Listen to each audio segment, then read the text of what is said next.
What's up, everyone? I'm Tamara, and welcome to my YouTube channel. Have you ever dealt with a really difficult kid? There's a good chance that that kid might be developing narcissistic personality disorder or borderline personality disorder.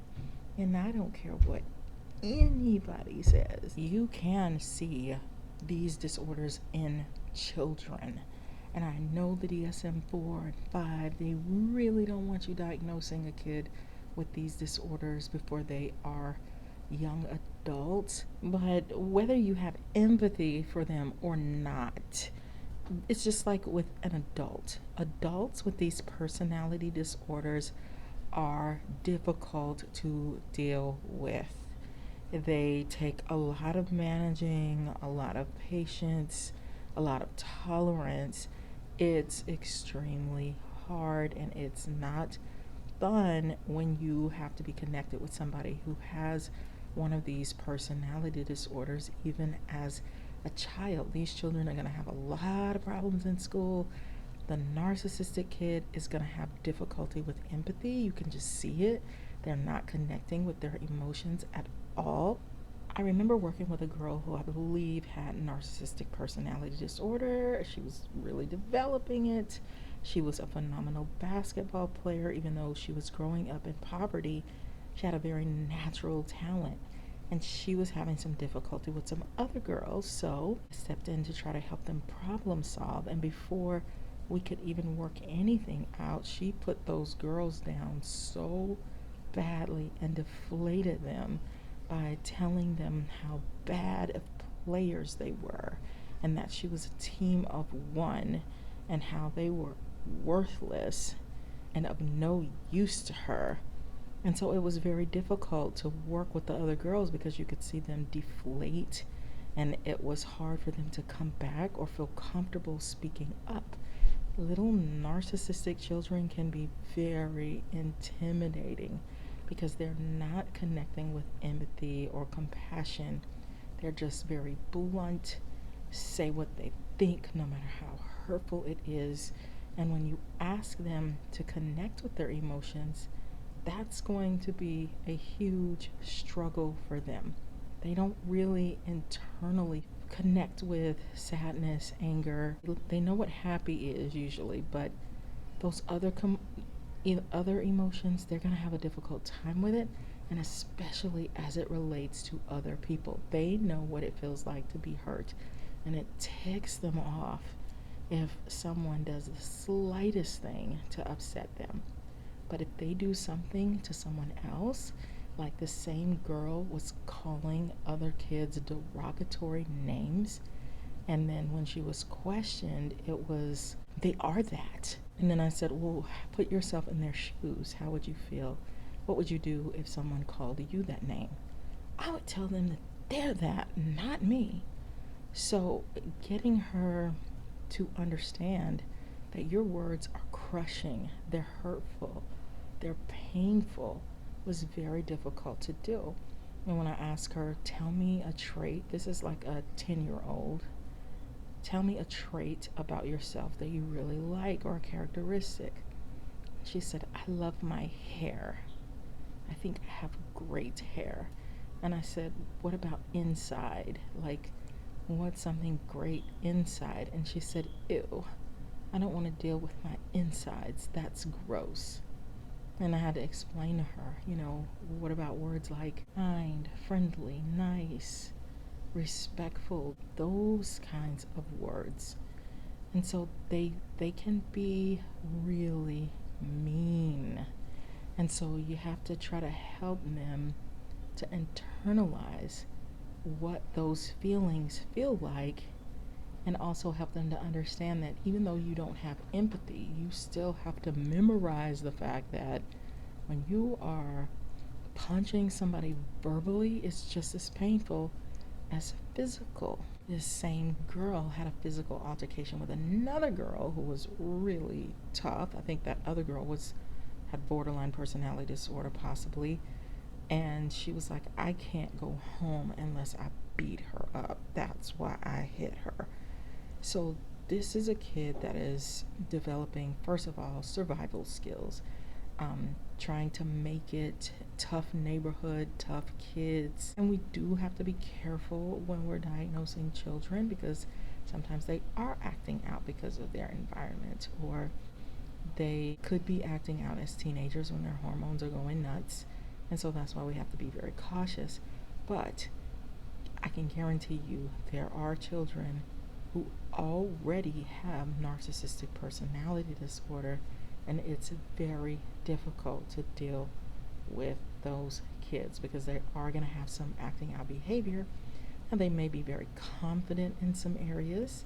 Like this particular girl was very, very confident, and that's a great thing, but they have to learn how not to insult other people or put other people down, and you have to help them to develop some compassion for people. And they're not going to like it. They're going to wince at it. It feels icky to them. Like, I want to be tough. But yeah, they can be a challenge. Borderline personality disorder children, super difficult. I almost think it's easier to work with a narcissistic child than a borderline, because that borderline child is going to be very clingy in some way or another. They need constant attention. They're terrified of people leaving them. That's really scary to them. It's very triggering to them. Any type of shift or change can throw them into absolute, I'm losing it now. I remember working with a group of kids, and all of a sudden this one boy just lashed out at me, called me a little girl, just went nuts. And the crazy thing is, I hadn't said anything to this kid, had no interactions at all. It's just, who are you? I don't know you. And so that could be very triggering to a kid with borderline personality disorders. Like, you're disrupting my day, or let's say they get punished, or they have to go to in-house suspension or something like that, and you're moving them from one place to the other. They're going to have a huge reaction because you're moving them away from the people that they're very attached to. So these kids are going to have a lot of problems in school. More than likely, they are going to also have rages already, emotional outbursts, because they can't regulate their emotions very well, so they get really angry a lot. There's difficulty with impulse control, with, I want what I want right now. I can't wait. I need it right now. That type of thing. They have turbulent relationships. They trigger their teachers. It's hard not to have your buttons pushed by these kids, because they're gonna push your buttons and set you off. And what can happen with these kids is they can receive heavy punishments from some of their parents, where it's like, all I do is punish this kid. But they also need some positives. Everybody needs positive. Everyone needs positives, where you're telling them something good, or you're helping them to develop what are some great things about them. They can't handle always being in trouble. But these kids, they disrupt class. They can be incredibly difficult to manage, and so they also have difficulty with knowing their inner feelings, what feels sad, what feels angry, differentiating between those things, having identity issues at an early age. They can kind of go in and out of personality sometimes, where you're like, wait a minute, who are you right now? So they act out a lot. They get into altercations with other kids. They don't understand why kids might not like them, or why is somebody doing something to me. And they also have a hard time taking ownership of the things that they do that are wrong, and that makes it hard too. Sometimes their answers are very shallow because they struggle with the self. So both of these kids can have a lot of problems in school. Now, some narcissistic kids may be the top of their game in some area, like super talented, super smart, very confident. There are some narcissistic children, which I wrote about in my book, The Workplace Narcissist. I knew this narcissist who said that when she was a kid, she would insult the teacher and go round and round with the teacher and tell the teacher basically, "You're an idiot. Why are you giving us this work to do? Why aren't you just teaching us from your head? Why are you giving us worksheets? I don't want to do worksheets. This is demeaning," and not understanding that you're insulting an adult. They are getting paid to teach you however they've been instructed to do it. And so admonishing them in front of the entire class, even if you're a kid, is super degrading and insulting. The education system has their hands full with these kind of kids. Generally, you can look into their family history and there's gonna be some level of abuse or neglect, or maybe the parents were just too young and they're dealing with all kinds of other issues, poverty, not being able to get things together. Maybe they're bouncing their kid from place to place, person to person, and the kid is not really bonding with anybody. And so then you create this monster, especially if in your family you have people who genetically have these disorders, then you are increasing the chance that your kid is going to get that disorder, even if you don't, by just all over the place, inconsistent parenting, not bonding. I knew of a narcissistic child who was arguing with a child that was permanently in a wheelchair. And when questioned, it was, "Well, she said something mean to me, and so that's why I told her, 'Shut up, ugly wheelchair girl.'" And not understanding why that is horrible to say. I mean, if you're going to argue and you want to say, first of all, you should never say anything mean to anybody, but let's say you choose to put yourself on an even playing field with her. But to go there is such a low blow that it's difficult for you to even explain to anybody why you would say something like that. Children with borderline personality disorder are often angry, impulsive, and quick to believe that other people have wronged them, even when they haven't, or they've done the wronging. Teenagers with BPD will harm themselves and also have a higher risk of suicide. They will do a lot of cutting, some of them, because that relieves tension for them. So we have to take these things very, very seriously.